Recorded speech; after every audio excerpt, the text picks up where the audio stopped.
Hey, I got a request to make another map video, so here I am making another map video. For those curious, I'll be using Wonderdraft to make this. This is going to be a kind of regional map. It's not anywhere in the settings that I've been world building for, so I'm just gonna make up some general lore to justify some of the design choices. I was watching some clips of Over the Garden Wall on YouTube, and I was inspired to make a spooky forest setting. So that's what this is gonna be.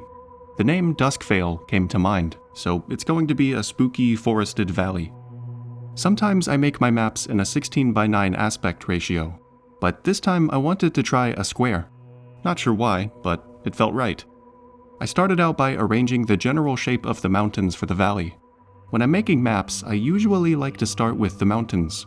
The elevation from the mountains helps me get a general sense of how the rivers will be, and from there, I'll get a general sense of where the forests, hills, or plains could go. While I adjust the mountains to have a more natural and uneven shape, I'm going to talk about the design philosophies I have for this place. I like the idea of it being this spooky valley with several towns and settlements scattered around. I didn't want any large cities, but there could be a small town with a castle that acts as the seat of power for the region.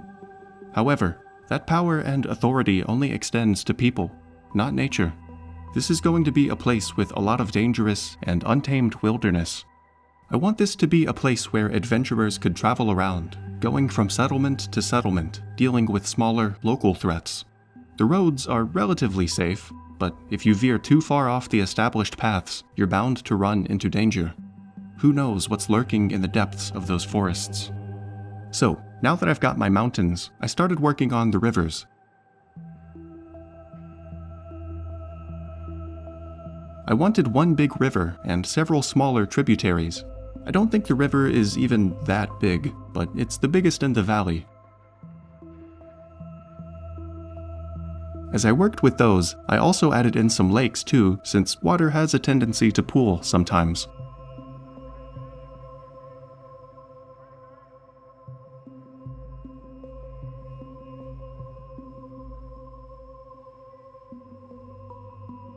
Then I started to fill in some hills and trees.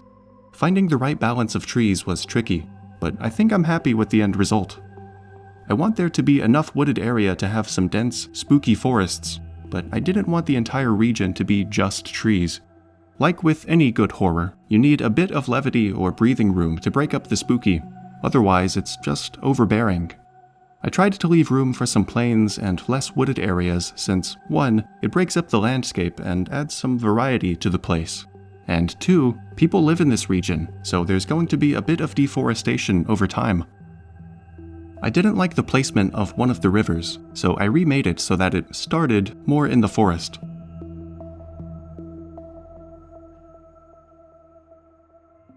Then I filled in some more trees. Next, I wanted a spooky swamp, so I put down a bunch of small lake symbols to signify, the swamp. Then I added a bunch of swamp trees. I think those are willow trees. I shaved off some of the edge so it was less round, and then I added and adjusted some more trees.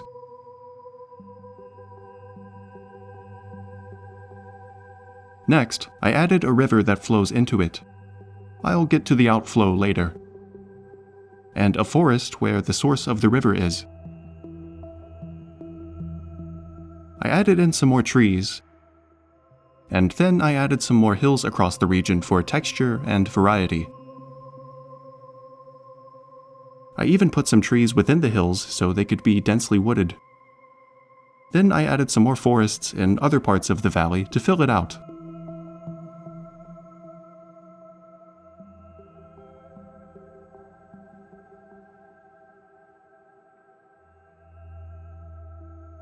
I wanted a smaller mountain range to further break up the landscape, so I placed it on the other side of the swamp from the hills. I think that would give the swamp water a reasonable place to pool and funnel into. After that, I started working on the colors. Since this is a spooky place, I wanted a darker green for the base color of the ground. I didn't want it too dark though, because I wanted to make the trees a darker shade than the ground. Next, I went with a gray for the mountains.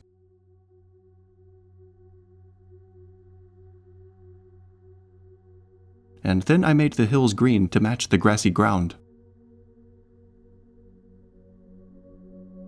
I made a darker green for the trees, but it wasn't quite where I wanted it, so I made it even darker.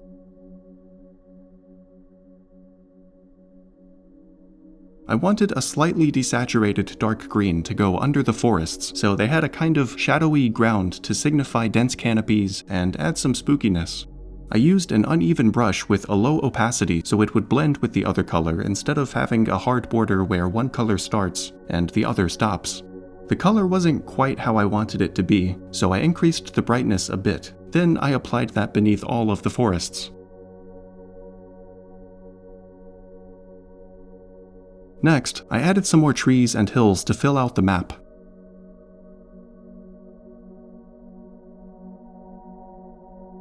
I wanted to further separate the mountains from the rest of the landscape, so I made a grayish-brown to go under the mountain ranges to give them a rocky look. I thought it needed a little more gray, so I made a separate color to add just a little bit of gray texture on top. Then I went around to the different hills in between the zones and blended the colors so they matched what was beneath them. I wanted the swamp to stand out from within the surrounding forest, so I gave the trees a slightly more yellow-brown color. After that, I blended in a very dark green for the ground to represent all the muck and swamp water. But later I'll go back to make it a bit darker so it stands out even more. Next, I wanted the rivers to be a slightly more vibrant blue, so I used one of the default watercolors and was actually happy with it. I thought the swamp needed an outflow, so I made a river and connected it with the other river in the swamp, essentially just making one continuous river. After that, I adjusted the trees so the river was more visible as it flows through the forest. Next, I started to work on the settlement placements. I began with the largest one, the one with a castle, and the lake seemed like a decent spot since it was in a centralized location within the valley. Then I placed various towns and villages around the map. I don't think I'm great at settlement placements, but for the kind of world building that I do, it doesn't have to be perfect. I'm definitely not an expert at this, but in general, people will usually only create a settlement somewhere if it meets certain criteria. The most important, in my opinion, is that they need access to sustainable food and fresh water.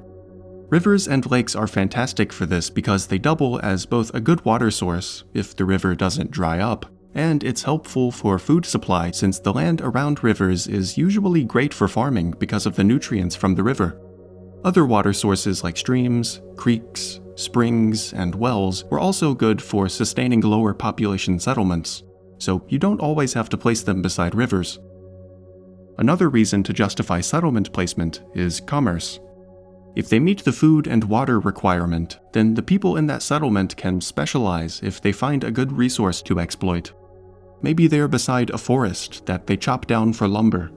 Maybe they're in some grasslands that they use for livestock grazing. Maybe they're in some hills or mountains with mineral deposits for mining. If there's a place on a map that you want to put a settlement, there's almost always an idea you can think of to justify its placement. After placing those, I wanted to work on some roads next.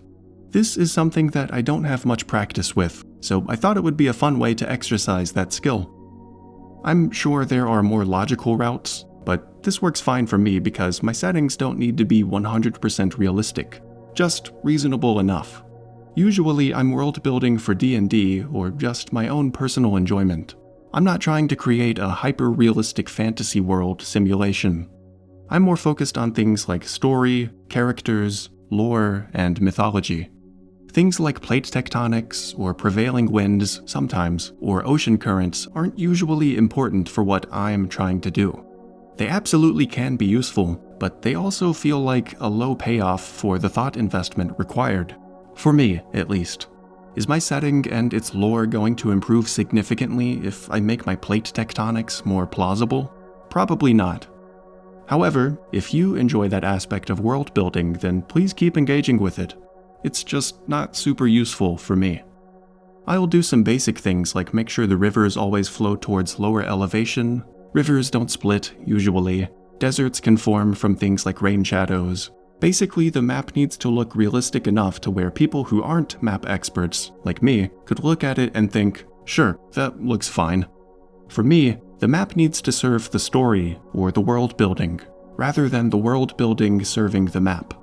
I think those two things can definitely feed into each other in a symbiotic kind of way, but the story takes priority 90% of the time.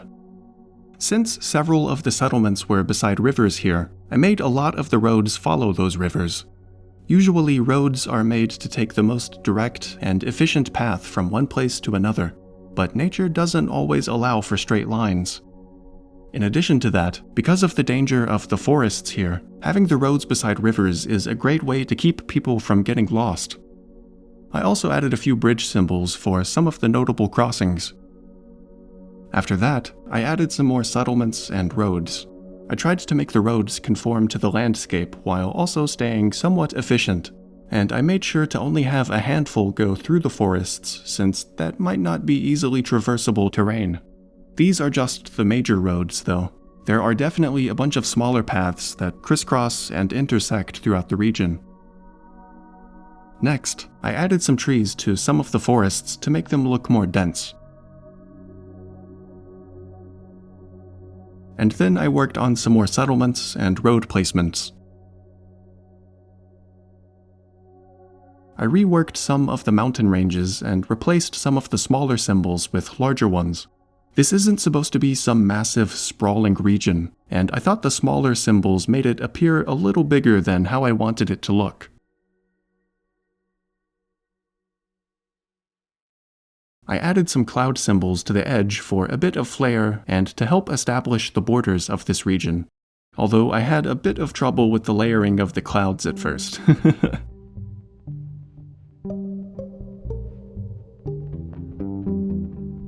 I went back to the swamp and adjusted the colors. I wanted the ground to be a lot darker to make it stand out more.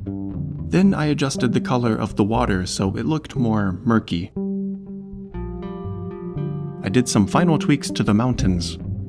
And with that, I do believe I'm done. This was more about making the map itself, so I didn't bother to think of names for anything. Maybe in the future I'll come back to make some lore for this region, but for now, I think I'm pleased with this. If you have any thoughts or ideas about this place, or if you'd like to see more of this kind of content, leave a comment and let me know. And feel free to subscribe. Thanks for watching. Bye.